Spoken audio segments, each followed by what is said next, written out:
I'm Brian Yost. This is Discovering North America, and here's what I discovered at the Allegheny Portage Railroad National Historic Site.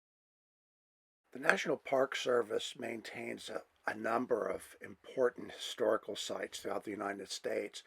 I found this one in central PA near Altoona to just be absolutely fascinating.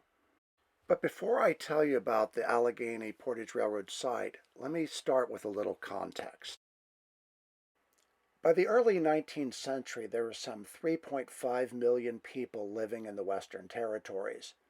Their demand for Eastern finished goods, as well as the need to move natural resources from the West, were of enormous commercial importance. Even on the most improved roads, a team of 4 horses could move only 1.5 tons of goods 18 miles in a single day. It was 30 times more efficient to move goods by flatwater canal. Construction of the Erie Canal in New York and the Chesapeake and Ohio Canal in Virginia forced Pennsylvania to consider a flatwater route of its own.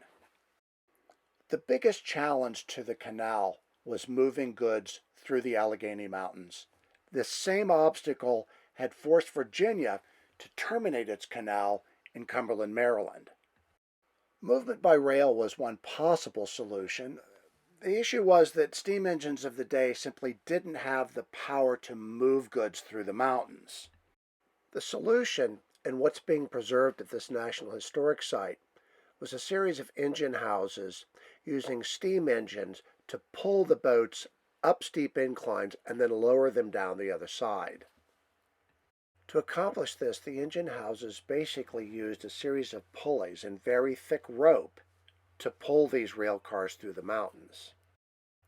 Narrow gauge rail was laid through this 36 miles of mountainous terrain, and rather than wooden ties as you would see in a modern rail line, they used locally quarried stone to anchor the rail in place.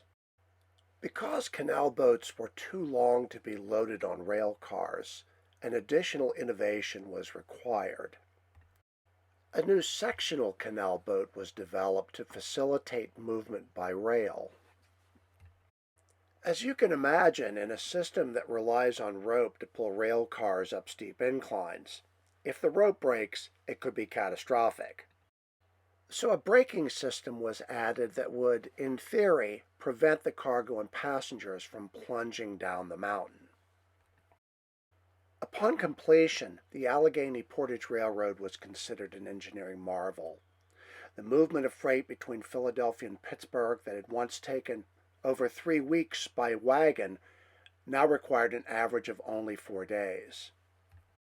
The novelty and efficiency of this system made it an attractive option for passengers, so a system of public houses were established along the route in order to accommodate them.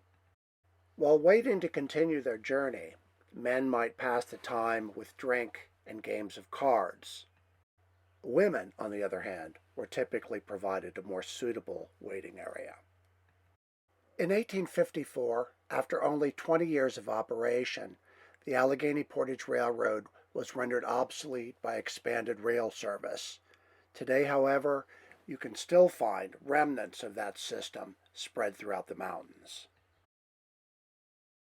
For more information about the Allegheny Portage Railroad, or if you're planning a trip, be sure to take a look at the National Park Service site. Thanks for watching. You'll find more of my travel videos on my Discovering North America YouTube channel. While you're there, please take a minute to subscribe.